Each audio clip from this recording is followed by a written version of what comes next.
রোববার থেকে ঢাকার গুরুত্বপূর্ণ সড়ক অবরোধ কর্মসূচি ঘোষণা করেছেন আন্দোলনরত কোটা বিরোধী শিক্ষার্থীরা। এদিকে এই আন্দোলনে বিএনপির সমর্থনের কথা জানিয়েছেন দলটির মহাসচিব মির্জা ফখরুল ইসলাম আলমগীর। অন্যদিকে আওয়ামী লীগ সাধারণ সম্পাদক ওবায়দুল কাদেরের দাবি, কোটা ও শিক্ষক আন্দোলনে ভর করছে বিএনপি। বাকিটা জাহিদ হোসেনের রিপোর্টে।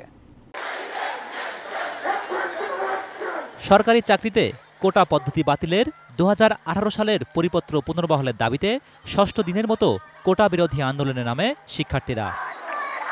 বৈষম্য বিরোধী ছাত্র আন্দোলনের ব্যানারে এ আন্দোলনে শনিবার বিক্ষোভ মিছিল বের করেন তারা। মিছিলটি ঢাকা বিশ্ববিদ্যালয় থেকে শুরু হয়ে শেষ হয় শাহবাগে। এ সময় সড়ক অবরোধ করে কোটা বিরোধী স্লোগানে মেতে ওঠেন আন্দোলনরত শিক্ষার্থীরা। একজন ডাক্তার, সে কোটায় আসলো, সে আপনার চিকিৎসা করতে আসছে, সে আপনাকে কি সেবা দেবে? আপনি কি তার কাছে চিকিৎসা নেবেন?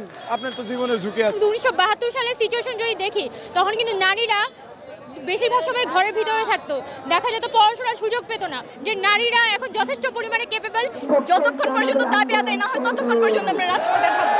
দাবি আদায়ে রোববার থেকে ঢাকার সব গুরুত্বপূর্ণ সড়ক অবরোধের মতো কর্মসূচিও ঘোষিত হয় সেখানে। আগামীকাল বিকাল 3টা থেকে বাংলা ব্লকের কর্মসূচি ঘোষণা করা হলো।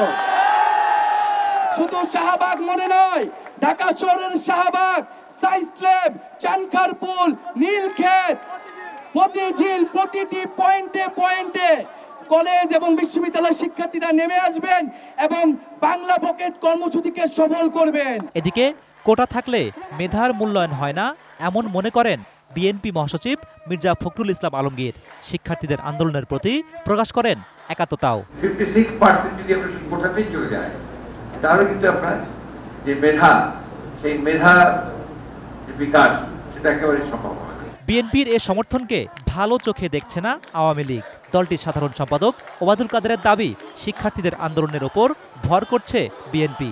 এখন বিএনপি কাজই হচ্ছে অন্যদের ইস্যুর উপর ভর করা।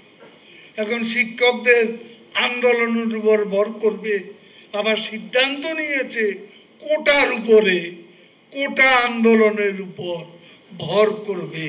প্রধান দুই রাজনৈতিক দলের এমন বাকযুদ্ধ উপেক্ষা করে কোটা বিরোধী আন্দোলন সফল করতে চায় আন্দোলনকারীরা। Zahid Hossain, ATN news, Dhaka.